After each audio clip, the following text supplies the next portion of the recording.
दूसरे बहू से कहा, वो भी फटकार दिया, अभी तो चूल्हे भी नहीं जलाई हो और तुम भूख भूख चिल्लाते हो, अभी बच्चे को स्नान करवाना है, पड़े रहो। प्रेमियों, ये स्थिति हो गई कि दिन भर भोजन नहीं मिलता है, शाम को कुछ मिल जाता, वो भी कौन बचा हुआ, ताजा नहीं, सबके खाने के बाद बच गया, थाली में परोस के दे दिया, खा लो। बुड्ढा ने कहा ये स्थिति। वह एक दिन मंदिर में जाकर के रो रहा था, एक महात्मा उधर से आए, बोले क्यों रोते हो? बोले कि मैं सब कुछ बांट दिया, अपने आप के पास कुछ नहीं रखा, अब ना 4 बेटे 4 बहुएं, 2 4, लेकिन कोई मुझे पूछने वाला नहीं है। महात्मा जी ने कहा कुछ तुमको रखना चाहिए था ना, जब पास में धन रहेगा ना तो किसी को भी 5 रुपया दोगे, फलाना सामान ले आओ तो दौड़ के ले आएगा, कोई भी ले आएगा, और नहीं है तो कौन लाएगा? महात्मा जी ने कहा एक काम करो, तुम्हारा काम बन जाएगा। बोले क्या? महात्मा जी ने एक लोहे का छोटा सा बक्सा दिया, अब उसमें लोहा लगकर भर दिया जो भारी लगे, अब ताला लगा दिया, अब बोले ये चाबी अपने कमर में बांध के रखना, सिरहाना में रखना, लेटरिन जाना तो काट में दाब के जाना, सोना तो मस्तक के नीचे रखना, छोड़ना मत कभी। आज जब बच्चे पूछे कि क्या है तो कहना कि 2-4 10-20 लाख रुपए के सोने चांदी है, 2-4 लाख नगद है, ये बुढ़ापे के लिए रखा, कभी ताला खोलना मत। अब दूसरी बात ये करना कि बेटी उठा करके हरिद्वार जाने की तैयारी करना, फिर देखो तुमको कितना आनंद आता है। प्रेमियों, बहुओं ने देखा अभी भी पिताजी के पास तो धन है, हमने सोचा सब बांट दिए लेकिन अभी भी है। बहुओं ने पूछा ससुर जी क्या? बोले ये बक्सा कहाँ रखा था? बोले एक मित्र के पास रखा था, अब ले आया हूँ, बुढ़ापे में कोई पूछता नहीं है तो इससे काम चलाऊंगा। सबने अपने अपने पति से कहा पतिदेव अभी भी बुढ़े के पास बहुत संपत्ति है। हमने पूछा तो बोले 4-5 लाख नगद और 20 लाख के सोने चांदी। बच्चों ने भी अब प्यार करना शुरू कर दिया, पिताजी भोजन लाऊं? बहुए कहती है चाय लाऊं? बोले देखो कल तक तो कोई पूछता नहीं था, अब मांगते थे तो कहते थे बच्चे के टिफिन तैयार करना, ये करना वो करना, बासी रोटी देती थी, और अब पूछ रही है। एक दिन जो है बक्सा मस्तक पर लेकर के बुढ़ा चल दिया तो बहुएं कहती कहाँ जा रहे हैं? बोले हरिद्वार जा रहा हूँ। किस लिए? बोले अब भंडारा करूंगा, तुम लोगों को बहुत खिलाया पिलाया, बहुत दिया, अब जो बचा साधु संत में लगाऊं। बहुओं ने पति को बुलाया, आओ जल्दी आओ जल्दी आओ, रोको ससुर जी को। क्या? बोले कि सब साधु संत को बांट देंगे, हमको क्या मिलेगा, रोको इनको किसी तरह। बच्चे कहते पिताजी बुढ़ापे में तीर्थ में जाओगे तो गांव वाले हमको क्या कहेंगे कि जीवन भर कमा कमा के बच्चों को दिया, लेकिन बच्चे कैसे नालायक निकले कि बेचारा बुड्ढा हरिद्वार में जाके जीवन बिता रहा है। किसी बच्चे ने पूछा नहीं महाराज मेरी बेइज्जती होगी, मेरी नाक कट जाएगी। आपको नहीं जाने दूंगा कुछ भी हो, और उसको तो जाना था नहीं उसको तो केवल सेवा करवाना था। प्रेमियों, बहुओं से कह दिया अपने अपने पत्नी से कि पिताजी का पूरा ध्यान रखना, कोई गड़बड़ मामला ना हो। अब तो प्रेमियों पैर दबाया जा रहा है, तेल लगाया जा रहा है, 4-4 बार चाय आ रही है, भोजन नाश्ता सब। महात्मा जी के पास एक दिन पहुंचे, बोले क्या हाल चाल है? बोले महाराज आपने तो ऐसा उपाय बताया कि आनंद बरस रहा है, कोई दिक्कत नहीं। वाह! बोले खोलना मत ताला कभी, नहीं तो सब ये मजा तुम्हारा चला जाएगा। प्रेमियों, जब बेचारे मृत्यु को प्राप्त हो गए तो अब गांव वाले सब जुटे, और जुट करके उनकी अर्थी निकाली गई। अर्थी निकाली गई, राम राम सत्य हुआ, दाह संस्कार हुआ। दाह संस्कार के बाद सारे रिश्तेदारों की बैठक हुई, और बैठक में कहा गया कि देखो सब कुछ भरा पूरा छोड़ के गए, दूसरी बात बक्सा छोड़ के गए, तुम लोग खुद कहते हो कि 4-5 लाख नगद है, 20 लाख के सोने जेवर है, तो 4-5 लाख इनके श्राद्ध में खर्चा करो, इनका नाम होगा। लड़कों ने सोचा कि चलो नगद पैसा खर्चा कर दूंगा और जेवर जेवरात जो है हम चारों में बांट लेंगे। 5-5 लाख का जेवर मिल जाएगा, चलो इनमें खर्चा कर दो। लड़कों ने खूब उत्साह से श्राद्ध किया, ब्राह्मण भोज करवाया, काम का भोज किया, सब कुछ हुआ। जब सारे रिश्तेदार चले गए तो अब उसने ताला खोला, लेकिन जैसे खोला तो उसमें क्या निकला? पत्थर, लोहे के टुकड़े और कुछ नहीं, सब मत्था पिटकी का बुड्ढा बहुत चालाक निकला। कितना चालाक निकला कि सेवा करवाने के लिए लोहा लक्कड़ बक्सा में भर करके और इस प्रकार से हम लोगों को ठग लिया। याद रखो, अब आप लोग भी जितने बुढ़े लोग एक बक्सा बना लेना जिससे कि काम चल जाए। बोलिए श्री गुरुदेव भगवान की जय। प्रेमियों, शुक्राचार्य जी ने कहा कि तुम्हारे पास कुछ नहीं रहेगा ना, तो ये जितने तुम्हारे नौकर चाकर हैं, सेवक हैं, तुम्हारी पत्नी है, तुम्हारे बच्चे हैं, सब तुमको छोड़ देंगे, कोई तुम्हारे पास नहीं रहेंगे। इसलिए यदि सेवा चाहते हो तो तुम मुकर जाओ। लेकिन क्या सुंदर जवाब दिया राजा बलि ने। राजा बलि ने कहा, भगवान आपने मेरे गले में तुलसी की कंठी बांधी है, आपने मेरे मस्तक पर चंदन लगाया है, आपने भगवान का मुझे मंत्र दिया है, और आपने भी क्या कहा कि भगवान आए हैं लेने के लिए।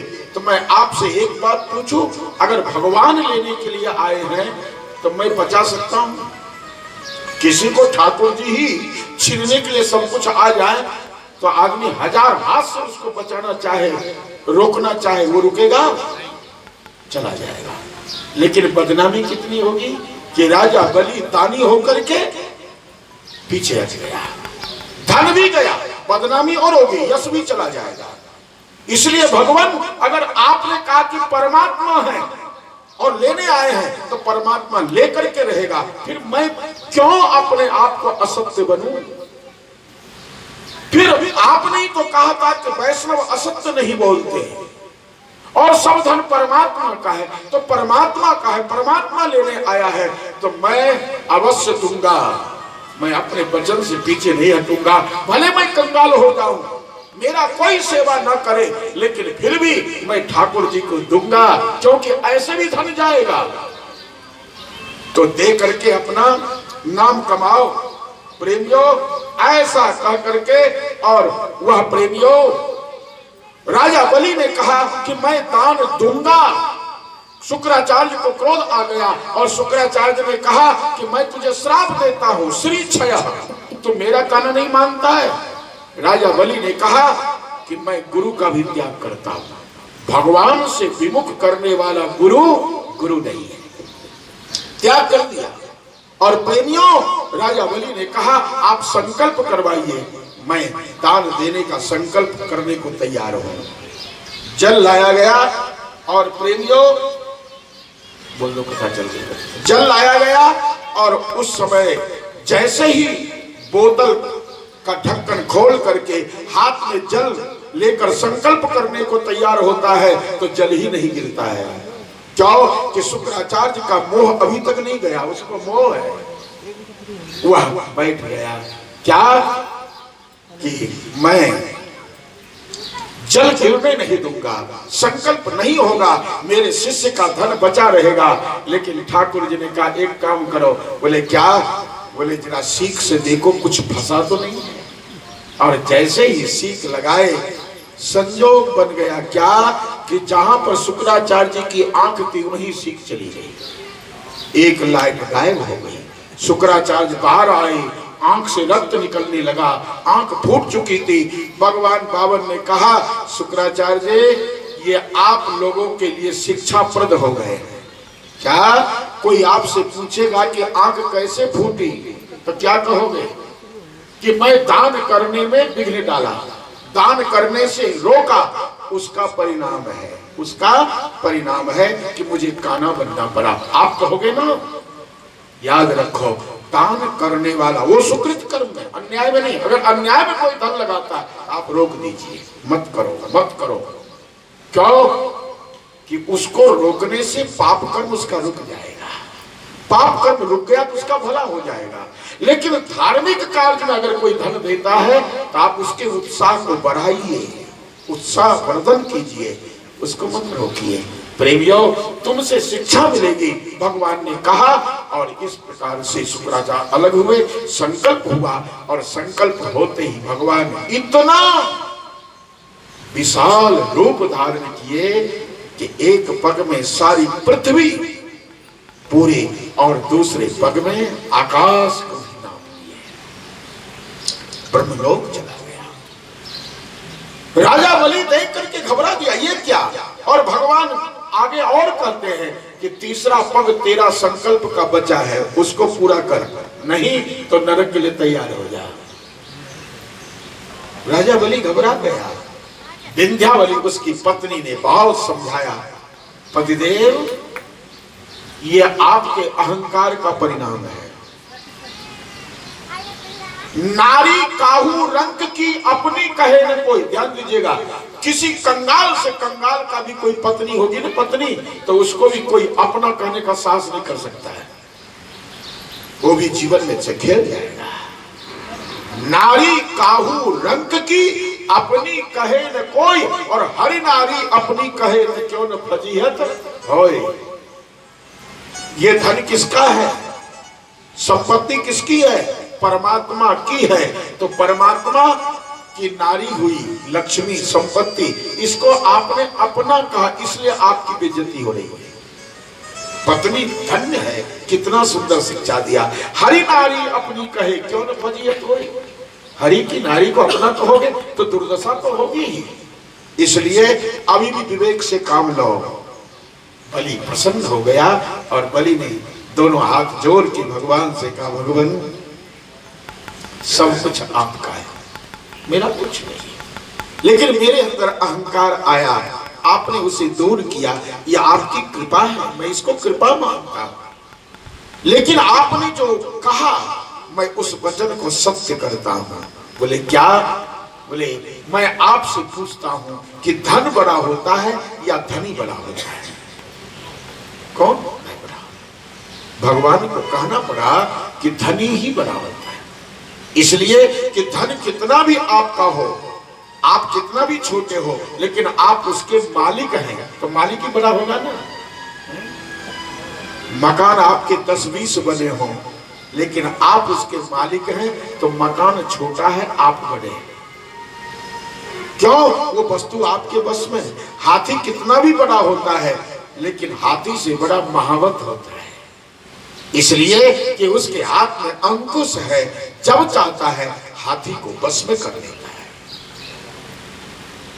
इसलिए तो बोले ठीक है,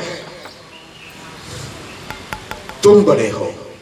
भगवान ने जब ऐसा कहा तो उसी समय इन्होंने कहा, भगवान तो एक काम कीजिए, पदम तृतीयम सृष्णि में निजम करो।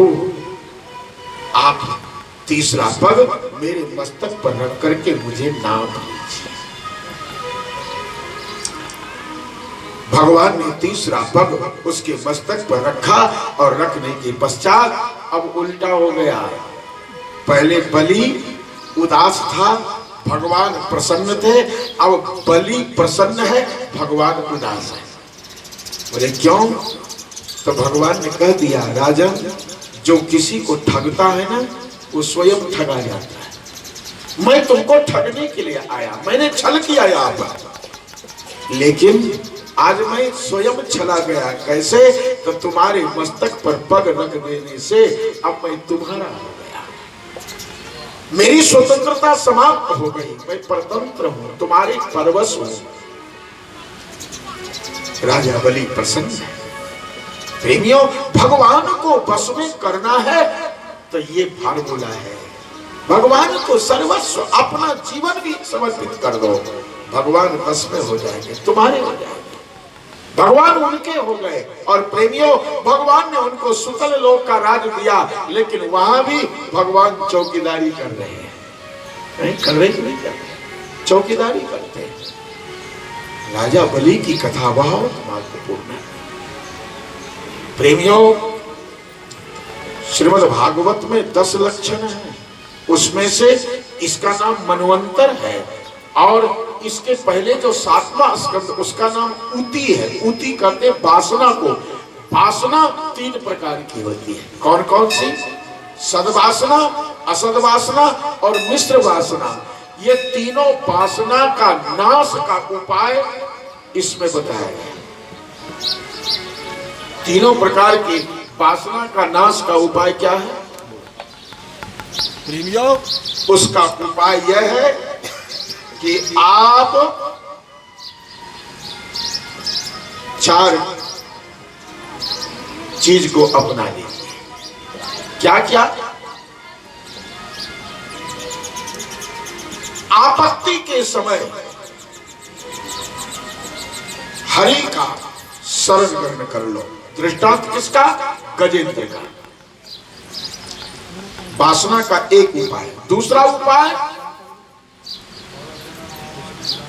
परमात्मा ने आपको धन दिया है तो भगवान को समर्पित कर दो। दृष्टांत राजा बलि का, समर्पित कर दिया।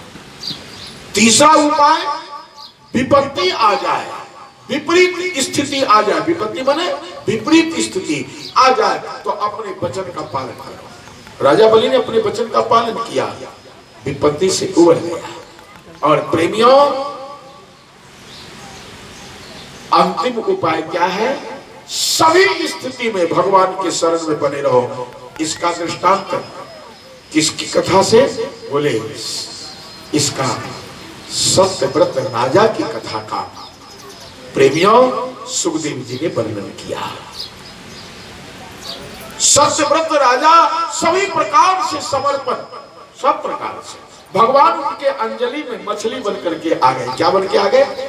मछली बन करके आ गए। और उस समय वह उसको छोड़ने लगे कि ये सूर्य भगवान को अर्घ देने के लिए मैंने आग में जल लिया, तर्पण के लिए जल लिया, लेकिन मछली आ गई, इसको छोड़ दो। जैसे छोड़ने लगे वह मछली अबला, भागवत में पढ़िए क्या सुंदर है, भगवान अबला बन जाते हैं, एक औरत बन गए, नियता, निसहाय।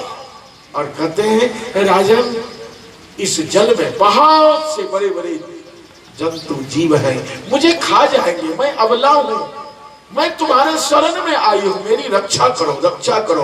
बताइए, परमात्मा भी अबला बनकर के अपनी रक्षा के लिए निवेदन कर रहे हैं।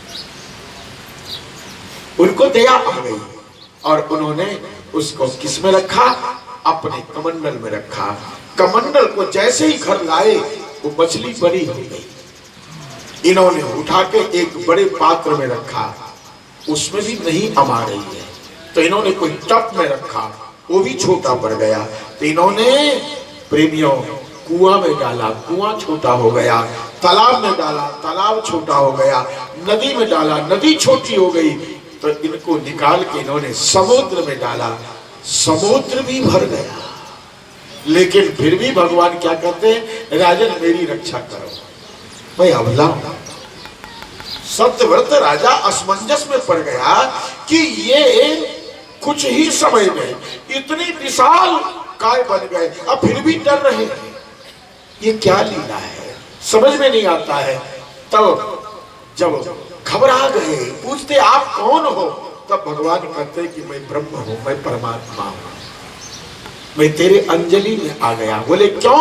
तो तेरा नाम सत्यव्रत है, सत्य का संकल्प लेकर सत्य में जो जीवन जीता है, सत्य ही परमात्मा है, वह परमात्मा उसके हाथ में आ जाता है, मैं तेरे हाथ में आ गया।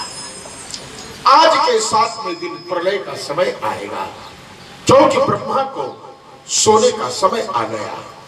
उस समय सारा संसार जलमग्न होगा। याद रखिए, ब्रह्मा जब सोते हैं तो सृष्टि नहीं होती है, क्योंकि सृष्टि करता ही सोएगा तो सृष्टि कहां से होगी। उस समय परमात्मा सारे संसार को जलमग्न कर देते, कुछ भी नहीं रहता है। भगवान ने कहा आज के 7वें दिन यही दृश्य होगा, और उस समय तुम एक काम करना। क्या? बोले सप्त ऋषि नाव को लेके आएंगे, समस्त जीवात्मा को लेकर के उस नाव पर तुम सवार हो जाना। मैं इसी रूप में आऊंगा जिस रूप में मैं तुझे दर्शन दे रहा हूं। उस नाव को बासुकी नाग के द्वारा मेरे सींग में बांध देना। जब तक ब्रह्मा की नींद नहीं खुलेगी तब तक मैं तुझे वेद का ज्ञान देता रहूंगा। प्रेमियों, इस कथा का क्या अर्थ है? एक ब्रह्मा का जीवन 36,000 कल्प है। एक कल्प ब्रह्मा का एक दिन होता है। कितना होता है? एक दिन। इस तरह से 36,000 कल्प में 100 वर्ष होते हैं। समझ गए? हम लोग 100 वर्ष जिएंगे ना तो हमारा भी दिन 36,000 वर्ष, 36,000 दिन होंगे। प्रेमियों, 100 वर्ष, एक वर्ष में 360, 365 यही गिनती है ना।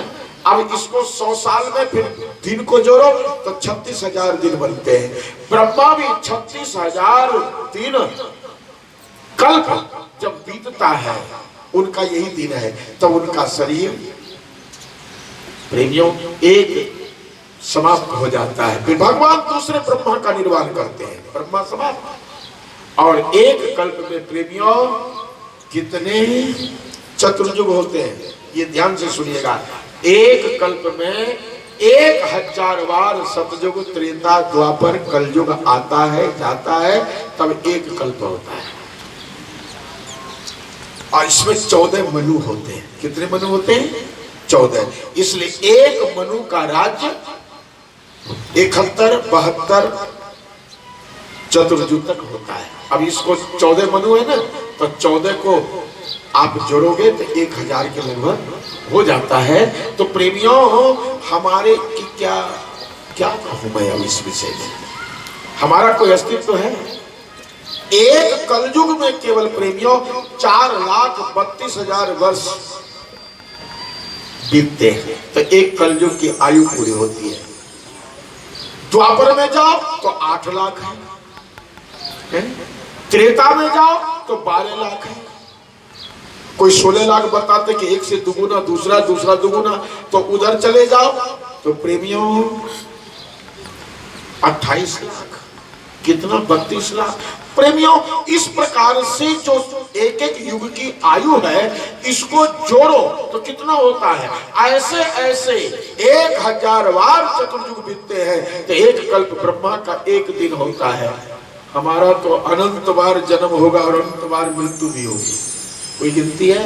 लेकिन भगवान को हंसी कब आती है? जब ये जीव कहता मैं तुझे देख लूंगा, सीना तान के, ताल ठोक के कहता है मैं तुझे, तो भगवान हंसते हैं कि इसकी गिनती क्या है। अच्छा, मैं आपसे एक बात कहूं, जरा यही समझना, विश्व के नक्शा में आपके विजयपुर का कोई अस्तित्व है? विश्व के नक्शा बोलो। विश्व का नक्शा देखोगे ना तो भारत भी छोटा लगेगा। विश्व में अनेक देश हैं, उसमें से एक देश आपका भारतवर्ष है। भारतवर्ष में अनेक प्रांत हैं, उसमें एक प्रांत आपका मध्य प्रदेश है। मध्य प्रदेश में अनेक जिला है, एक जिला आपका सोपुर है। सोपुर में अनेक तहसील है, एक तहसील आप है। और उस तहसील में अनेक गांव हैं, एक गांव आपका है। उस गांव में अनेक मकान हैं, एक मकान आपका है। उस मकान में अनेक कमरा है, एक कमरा आपका है। उस कमरे में अनेक पलंग है, एक पलंग आपका है। और वह पलंग 4 बाई 6 फुट का है और उसमें 2 फुट में केवल तुम बैठे हो। बोलो, कोई अस्तित्व है? आदमी जरा विचार तो करे। आदमी अहंकार करता है, वह विचार करने की बात है। आदमी अगर इस तरह से सोचे तो वो अपने आप को सही लाइन पर आ जाएगा कि मैं तो कुछ भी नहीं हूं, मैं क्या हूं। विश्व के नक्शा में हमारा कोई अस्तित्व नहीं है, लेकिन जब व्यक्ति सीना तान करके कहता मैं तुझे देख लूंगा, तुझे देख लूंगा, तो भगवान को हंसी आती है कि तेरा तो कोई अस्तित्व नहीं है। लेकिन अहंकार तो देखो, कितना अहंकार तेरे अंदर है। मैं अरे बकरा मैं करता है तो अपना गला कटवाता है, लेकिन मैना करती है तो सबके मन को भाती है। मैं कुछ नहीं हूं, ये कहो बोल चाल की भाषा में मैं बोलो, ये व्यवहार है। मैं फलाने जगह जा रहा हूं, मैं फलाना काम कर रहा हूं, व्यवहार में मैं बोलो कोई बात नहीं, लेकिन मैं अहंकार मत बोलना। जो व्यक्ति मैं अहंकार में बोला है ना, उसका सर्वनाश हो गया है। क्यों? कि मैं तो परमात्मा का भोजन है प्रेमियों। एक हाई कोर्ट के वकील साहब, सुनिए, हाई कोर्ट के वकील साहब, जैसे शिवा हनुमान जी है जंगल में है ना, ऐसे जंगल में विशाल मंदिर था और वहां पर पहुंच गए। हाई कोर्ट के वकील साहब के साथ दो चार उनके मुनि मुंशी जो भी होते सब थे। तो उन्होंने महंत जी से कहा, महंत जी हाई कोर्ट के वकील साहब आए हैं। महंत जी उठ के खड़े हो गए, आइए साहब आइए, मुझे मंदिर की व्यवस्था दिखाओ। चलिए दिखाएगा। ये भगवान का मंदिर है, ठाकुर जी यहाँ पर विराजमान रहते हैं। ये भगवान का शयन कक्ष है, यहाँ भगवान रात में सोते हैं। ये भगवान का कोठार घर है, भगवान का सामान खाने पीने का सब रखा जाता है। ये भगवान का रसोई घर है, यहाँ ठाकुर जी के लिए भोजन बनता है, ठाकुर जी को भोग लगता है। दिखा करके आ गए। जैसे बैठे तो वकील साहब ने कहा, महाराज आपने सब व्यवस्था दिखाई, एक व्यवस्था आपने नहीं दिखाई है। बोले क्या? क्या व्यवस्था मैंने नहीं दिखाया? बोले आपने कहा ये भगवान का बैठने का स्थान मंदिर है, ये भगवान का सोने का स्थान रात में सोते हैं, ये भगवान का कोठार सामान रखा जाता है, ये भगवान का रसोई घर, भगवान के लिए रसोई बनती है। तो भगवान खाते हैं ना, अब खाते हैं तो आपने ये तो बताया नहीं कि भगवान की लेटरिन घर कहाँ पर है। भगवान फ्रेश होने जाते होंगे तो कहाँ जाते होंगे? महंत जी ने कहीं से तो पकड़ लिया, यहाँ भी वकालत शुरू कर दिया। हाई कोर्ट का वकील वहां भी वकालत शुरू कर दिया है। और वकील की बुद्धि बहुत तेज होती है, कब किसको फंसा दे, किसको निकाल दे। वकील से तो भगवान बचा। लेकिन बहुत से लोग ऐसे होते जो वकील को भी मजा चखा देते हैं, समझ गए ना। एक बार एक ने मर्डर कर दिया, अब उसका कोई भी केस लेने को वकील तैयार नहीं है, लेकिन एक वकील तैयार हुआ। बोले कि 4 लाख रुपया लगेगा और तुम्हारा केस मैं लेता हूं। उसने कहा, हुजूर 4 लाख में 1 लाख अभी ले लीजिए, जब मैं बरी हो जाऊंगा तो 3 लाख बाद में दूंगा। तो वकील ने कहा, ठीक है, आज कोर्ट में हाजिर होना। मैं कितना भी पूछूं, जज कितना भी पूछे, हमारे विरोध में जो वकील बैठा होगा वो कितना पूछे, तुम खाली करना करना। बोले इसका मतलब क्या होगा? बोले मतलब होगा कि पागल है, और पागल किसी को मर्डर कर दे तो कोई केस लगेगा पागल पर? बोलो है, पागल है, मार दिया, अब क्या करें इसको पागल खाना में भर्ती कर दिया जाए। प्रेमियों, वो कोर्ट में गया, पता है कोई भी पूछे करते। वकील साहब ने कहा, महाराज ये तो पागल है, पागल के ऊपर कोई केस लगता है, इसको पागल खाना आगरा भेज दिया जाए। जज ने लिख दिया ये पागल है, इसको आगरा भेज दिया जाए। आगरा भेज दिया गया। 1 महीना रहा, अच्छा बोलने लगा। तो वहां के डॉक्टर ने कहा, ये ठीक हो, इसको छोड़ो। जैसे छूट के आया, वकील साहब सोचे कि 3 लाख रुपया लेना। जैसे 3 लाख रुपये कहता है वकील से भी कहता है वकील ने कहा कि मेरी बिल्ली अब मुझसे म्याऊं करने लगी मेरी बिल्ली अब मुझसे भी क्यों? हम नहीं तुमको सिखाया बचने के लिए, तो हम ही से आ करने लगा, हमको पैसा चाहिए। बताया प्रेमियों, मत्था टोकते हुए वकील भी उदास होकर चला गया। तो कोई ऐसा भी होता है, वकील को भी मजा चखा देता है। प्रेमियों ध्यान दीजिएगा, कथा में बैठे यारो, आनंद लो, मस्ती से जीवन जियो, रो रो के जीना ये मनुष्य का काम नहीं है। भगवान के चरणों में लगाओ, आनंद से जीवन जियो।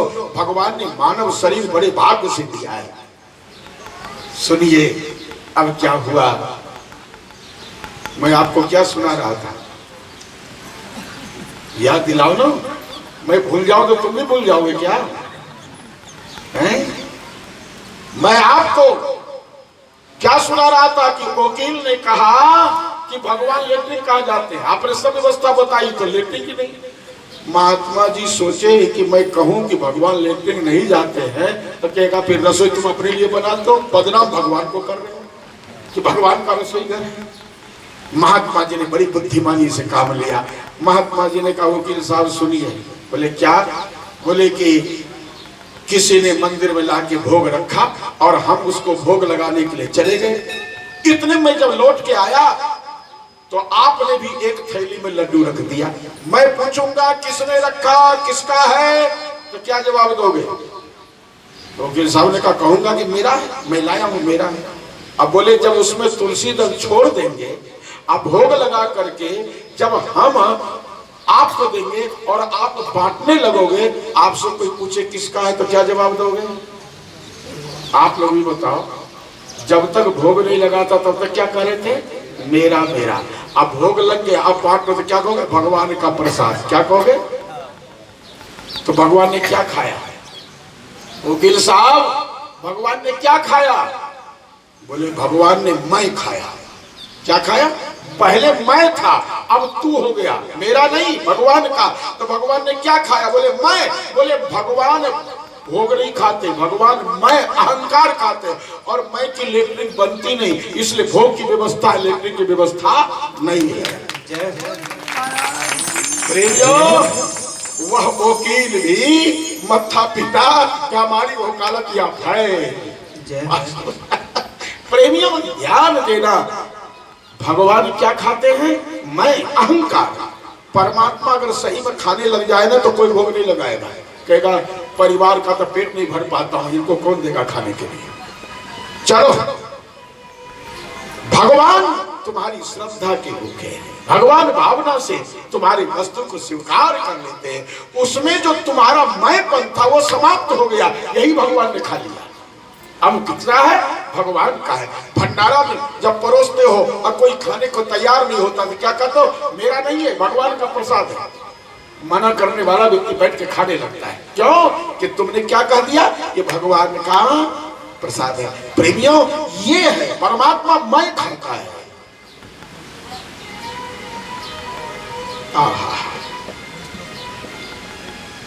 प्रेमियों अब हम थोड़ा आगे बढ़ेंगे। कहां? अब ईशानु कथा में जाएंगे। ये मनवंतर है, 10 लक्षण है और एक एक अध्याय का प्रेमियों इसका भाव है। पहला अध्याय क्या है? अधिकार लीला है। जब तक शिष्य के अंदर अधिकार नहीं आएगा तो दूसरा स्कंद ज्ञान लीला है, उसको ज्ञान नहीं दिया जाएगा। जब जीव के अंदर अधिकार आता है तो ज्ञान दिया जाता है। और उसके बाद तीसरा स्कंद सर्ग लीला है। सर्ग लीला मतलब जो ब्रह्म से सृष्टि होती है उसको सर्ग कहते हैं। चौथा स्कंद विसर्ग लीला है, जो ब्रह्मा के द्वारा आगे सृष्टि हुई और उसमें मनु आदि के द्वारा